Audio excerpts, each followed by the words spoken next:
Good morning, everybody, and welcome to another episode of Coffee and Tea with AARP, a bi-weekly conversation in which AARP staff and volunteers talk to Connecticut decision makers about policies and programs that are of interest to older residents.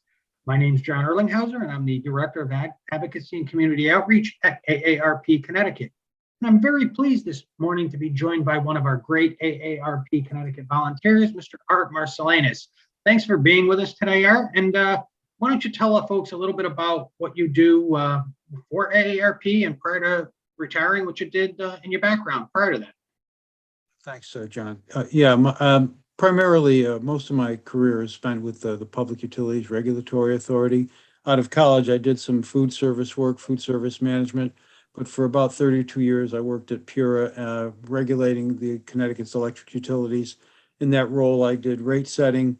I oversaw the Conservation Load Management Fund, did a lot of work with licensed electric suppliers, and then retired about 2 years ago. When I joined up, you reached out and said, hey, maybe come work for AARP as a volunteer. So here I am. Well, that's great, Art. We have always a good quality of volunteer at AARP, and I know for today's conversation with our next guest, we have the right volunteer to be discussing the issues we're going to discuss today. So it's also my pleasure to welcome Claire Coleman, who is the Consumer Counsel for Connecticut. So Claire, why don't you tell us a little bit about the Office of Consumer Counsel, what it is, what the function is, and what your role specifically is as the new Consumer Counsel in Connecticut. Very happy to. Thanks so much for having me, John. And the AARP is such a critical partner to my office in all of the work we do on behalf of ratepayers or consumers. So what we do at the Consumer Counsel is we advocate for the collective interests of all customers of utilities, and that includes electricity, gas, water, and telecom. So we're tasked with making sure that when there are proceedings before PURA, which Art mentioned, the Public Utility Regulatory Authority, that's the regulatory body that oversees our utilities, that when there are dockets or decisions or investigations before PURA, that we make sure that the issues and the interests of Connecticut consumers are considered in those proceedings. So that would include impacts of, rate impacts, how a decision might raise or lower a bill, but also quality of service, infrastructure, all of the things that come together to provide quality utility service. So you can kind of think of us like a utility watchdog. We look out for consumers to ensure both fair prices and practices. So Claire, your office is ratepayer funded as well, correct?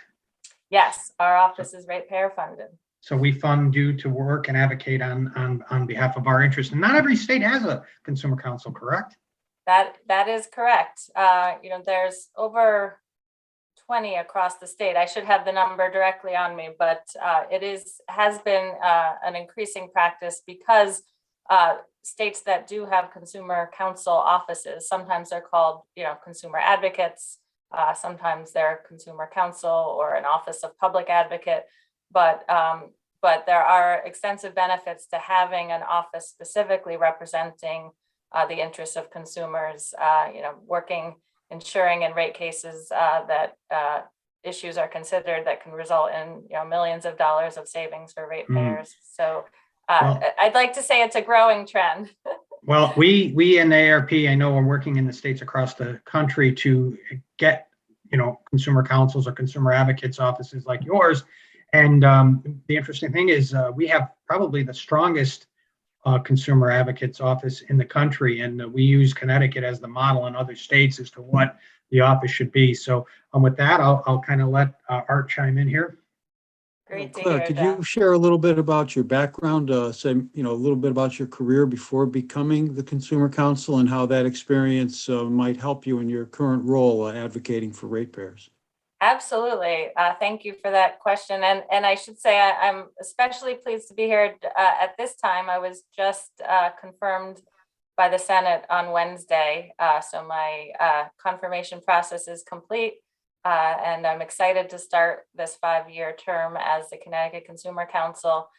I'm lucky, the Consumer Counsel position is really what I like to say is multidimensional, because you're before PURA, a regulatory body. You're also working really closely with the legislature on policy and proposed legislation. And then there's court litigation when, say a supplier appeals a decision at PURA, we go to court on behalf of advocates. So it's really multidimensional, and I'm really lucky that throughout my career, I've had sort of a non-linear path that has allowed me to have experience in each of these areas. I've spent some time as a litigator in private practice. I spent time in the U.S. House of Representatives for the Oversight and Government Reform Committee. I'm very proud to say I worked for Representative Elijah Cummings, the late Representative Elijah Cummings, on a lot of critical issues that impact consumers. And we did both investigations on the Oversight Committee and also, policy evaluation and legislation. And then I also worked for a Connecticut environmental organization. Many of your members are likely familiar with Save the Sound. It was then called Connecticut Fund for the Environment, as a climate and energy attorney, where I had experience working on energy issues, including getting before PURA on things like grid modernization. And most recently, I worked for Governor Lamont's administration as an undersecretary in the Office of Policy and Management, where I worked on a lot of issues facing our budget, including energy issues. And I was the OPM representative on the Governor's Council on Climate Change and the Greener Gov initiative. So I've still had my hand in the energy policy space as well. So bring all that together, and very proud to say that I feel really well prepared to be a strong advocate for Connecticut consumers. Well, we worked very closely with you when you worked at Save the Sound, and we were actually very excited when the governor finally appointed somebody, and that it was you. So we're very happy to be able to work with you. So a lot going on over at PURA. I know you have your hands full on all the things that are going, but so what are kind of some of the top most important issues that you think your office is working on behalf of ratepayers in Connecticut before regulators this year? Yeah, thank you. There are so many issues before PURA right now. There's always, an average of 100 active dockets at a given time. I have been, I jumped in running at full speed when I joined the team in December, and, thinking about what issues your members might be most interested. I thought maybe talking about one of the dockets coming up, because there are opportunities to influence, is what's known as performance-based rate making. So the legislature in the Take Back the Grid Act directed PURA to open a docket to really explore how we can better align our regulatory framework with the things that consumers care about. So this is really important. Do you care about, getting your electricity back on quickly, lower rates, ensuring there are affordable options for low-income people? So PURA had a listening session last week to kick off some of this, and we'll have additional proceedings that your members can participate in to talk about what is important. What are the performance metrics that we want our utilities to succeed in? And then we will take that information and evaluate how can we better align and incentivize that through our rate structure. We've also been involved in investigations this summer. We were involved in and requested an investigation of Eversource for deceptive marketing practices related to the Yankee Gas offerings, and PURA just recently fined them $1.8 million as a result of that. That was a big victory. There are ongoing proceedings in the grid modernization dockets, talking about things like deploying electric vehicle infrastructure, electric storage. And we play an important role in those dockets because we want to make sure, while we support deployment of technologies that will ultimately help consumers get better control of their electricity costs and usage, we need to make sure all of these investments are done fairly and that consumers aren't unfairly taking on more of their share of those costs than they should. So we're in those dockets, always advocating, ensuring that the impact to ratepayers is considered, and making sure that the investments that PURA does decide to make will result in net overall benefits to consumers and ratepayers. I could go on and on, but I know our time is limited. No, that's a mouthful. You've got an awful lot going on, and Art, you know what that's like over your years working over at PURA. There's plenty of work to be done. Claire, I know the Connecticut Office of Broadband Access is also housed within OCC. I'm wondering if you could explain the purpose and function of that office for listeners. Yes, I believe you had my colleague Bert Cohen on recently. The Office of State Broadband is a critical part of our Office of Consumer Counsel mission, working towards the goal of universal access of not just internet, but quality and high-speed internet, which means high-speed fiber broadband. So we've been working closely. Our office worked on the bill that was passed last year, the governor's bill, establishing a mapping program and some grant programs. We work closely with OPM and DEEP on implementing those right now. And we're also hard at work with AARP. You should be commended for all the great work you've done, making sure that community members know about the Affordable Connectivity Program, which is the extension program from the old emergency broadband benefit that was deployed during the peak of the COVID-19 pandemic. We're lucky that the federal government recognized that a benefit to ensure that people who may have trouble paying high internet costs could obtain a discount on a more permanent basis is still available. And I know you've done great work. acpbenefit.org is a website that you can go to find out about how your household might be eligible for up to a $30 per month discount for some households. And there's also discount eligibility for purchases of laptops and desktop computers. So I really urge all AARP members who are interested to check that out. And our office could also help put you in touch with the right people to evaluate that opportunity as well.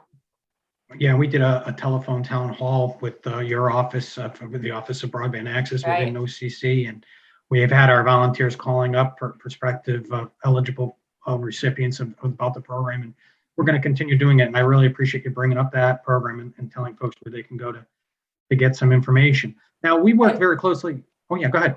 Well, speaking of making sure people have information, I do want to flag another deadline that's approaching, which is on the utility side. May 1st is the end of the seasonal shutoff moratorium that is in place for customers with what's known as hardship status. If you have a financial designation, we're trying to get the word out as early as possible that May 1st deadline may mean the beginning of processes for our electric utilities in terms of shutoffs, and want to make sure that consumers are being proactive in learning about all of the payment plans that are available. There was a special COVID-19 payment plan, but there are also permanent payment plans of varying types of flexibilities that both UI and Eversource offer.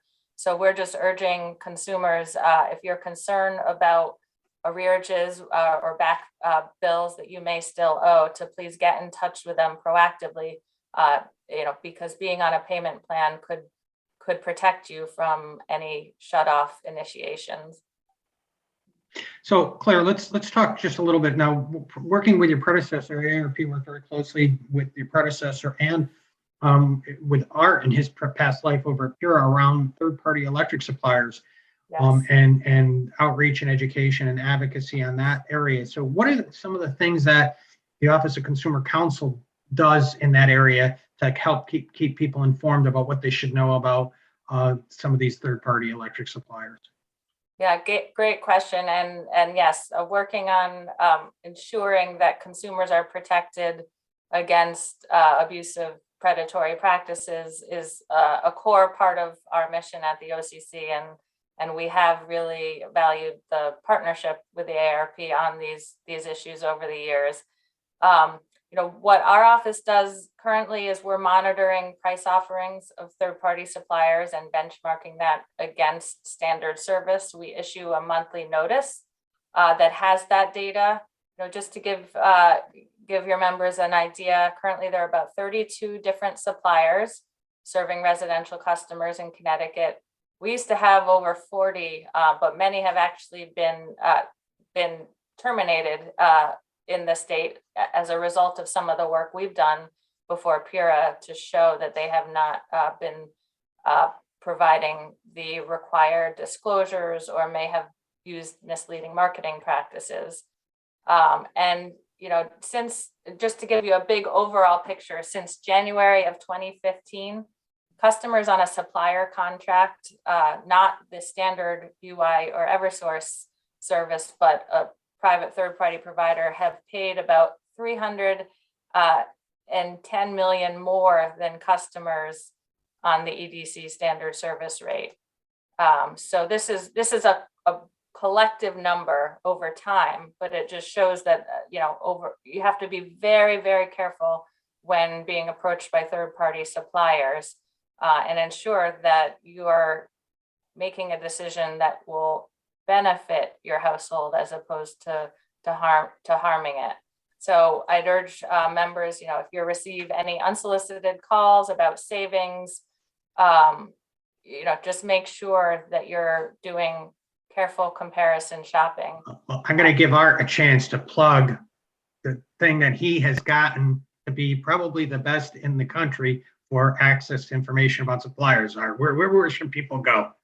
Well, there's two things I want to tell folks. One is, before you make a decision on a supplier, please go to energizect.com.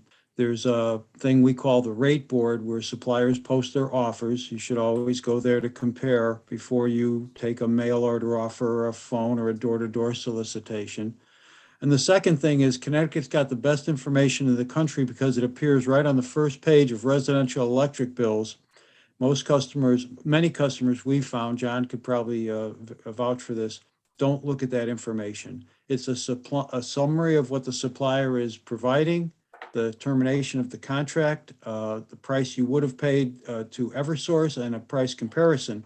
You can't miss it. And so there's plenty of information available to consumers. So Energize CT for the rate board, and look at the first page of your electric bill, especially if you're getting an electronic bill or you're on auto pay. And I will Yes. say, Claire, we worked with the Office of Consumer Counsel and PURA on getting those protections. Everything you said and everything Art said. So we really appreciate that. Yeah, and when we support the kind of remaining issues in terms of, there were great successes thanks to your work on ending variable rate contracts and setting other consumer protections. We do support limiting the auto renewal practices to ensure that any customer that's on the auto renewal is getting a rate that is better or lower than standard service. Auto renewals of higher service do not benefit consumers, and we appreciate the continued education you do on that front as well at the legislature. So we've got a few minutes. You want to talk maybe in a minute or two, and then I'll turn it to our task, our last couple of questions. But anything happening in the legislature around the utilities, anything at all that you think people should be aware of? Sure. There's always many bills going through the Energy and Technology Committee, even in short sessions like we have this year. A couple worth highlighting. There is a bill which has important changes in our rate making processes that will help better protect ratepayers in the rate process. There's another important consumer protection bill, HB 5326, which I know the AARP has done some work supporting, sort of a first step to looking at what consumer protections should be in place for prospective solar customers. We agree that that when there are third-party markets, whether it's on the electric sector side, on the energy, gas side, or solar side, there needs to be some protections in place to ensure consumers are getting accurate information and are working to help develop that legislation so that it ensures that all stakeholders can bring information to the table, and we put in place the right set of consumer protections. Great. And then I just note a bill, SB 278, which is the bill that supports changing the funding mechanism for our PEG and our CAPS, our public access television, Yes, which yes. I know is so important for all community members, but especially seniors, some seniors who may have trouble getting out of the house and rely on that public access television to stay informed. We want to change the funding mechanism to make sure that those PEG access programs can stick around and continue to provide the critical information they do to all our community members. Those are just a few. I know you're involved in many more. And we're in support of and worked on all three of those bills. So for all the same reasons. So we're very happy to be working with your office on those as well. So we've got just a couple of minutes. Art, why don't you close us out with the last couple of quick questions? Sure. Claire, if a ratepayer wanted to get involved in the process, either submit comments in one of the many dockets or proceedings you mentioned before PURA, or if they just they have an issue of their own that they want to get a hold of you, how would they go about doing that? Sure. So to participate in PURA dockets, the system is quite complicated online, but PURA has made an extra effort to make sure that all citizens, regardless of knowing their nuanced docket system, can participate. There's an email, pura.information@ct.gov, and they're very good about getting comments submitted that describe a docket into that docket, even if it's not quickly described. It does help to put the docket number if you're following a specific docket. And then you can also, submit complaints through that same email. My office also has a general phone number and website. Consumers can reach the Office of Consumer Counsel in two ways: is by emailing occ.info@ct.gov or calling 860-827-2900. We often end up referring some individual complaints and working with the Consumer Affairs Division of PURA. So I will go ahead and give you their number and email as well. PURA's Consumer Complaint Division's email is pura.information@ct.gov, and they have a toll-free number, 1-800-382-4586. And we're always willing to answer questions or direct community members to the right place to get help. Well, that's really awesome. This has been a really great discussion, and I want to thank our guest, the now official Consumer Counsel for the state of Connecticut, Claire Coleman, for being with us this morning. And Thank you so much. It's an honor. I wore my AARP red because I know when I'm in testifying at a hearing or in the legislature, it's always good to know you've got red shirts as your friends. So really appreciate all that you do. We appreciate that, and certainly want to thank Art Marcelynas, who is one of our great volunteers for all the work he does and the wealth of knowledge he brings in these areas. And so once again, we thank everybody for joining us. Until we see you again, thanks for being with us on Coffee and Tea with AARP Connecticut.